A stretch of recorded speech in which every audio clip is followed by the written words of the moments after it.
More than a month and a half into the nation's vaccination rollout, roughly 1 in 3 Americans still say they probably won't get the shot. This is according to a poll from the Associated Press in which many people express doubts about safety and effectiveness. Now, among those waiting for more research, a former waitress from Brooklyn who says that her uncertainty cost her job. Tonight, she explained her reasoning to News 4's Jackie Beckford in a story you'll see only on 4.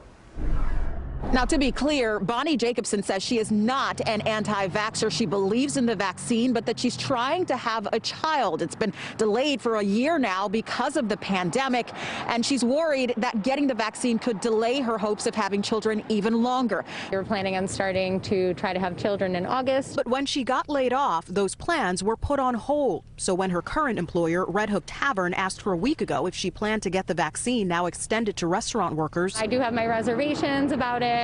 Just like, I need to talk to a doctor and just see how I feel. Jacobson, a waitress, says she was initially told it wasn't mandatory, but the restaurant changed course, telling her in an email Monday they respected her decision, but we have implemented this policy to maintain a safe working environment and that getting the vaccine is required. At this time, your employment will be terminated. And I was just like, wow, really? Like, I just worked for you through a pandemic. But Jacobson's firing appears to be legal. Companies can fire you for not getting the vaccine. This particular subject is a really hot topic right now. I haven't heard of a company taking that extreme step. Employment attorney Felicia Ennis says the EEO makes it clear termination should be a last resort. Before you terminate anybody, you have to really be able to show why that particular person is going to pose a significant, or they call it a direct threat. According to the CDC, the vaccine is generally viewed as safe,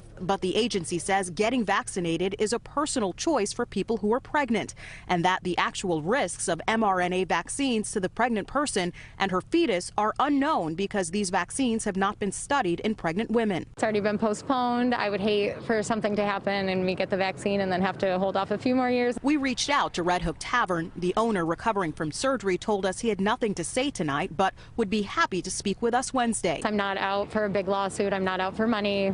Just also want to make that clear. It's just, I think it's an important story. And Jacobson says this is not about getting her job back. She no longer wants to work here, she says, after being let go. In Red Hook, Jackie Beckford, News 4, New York.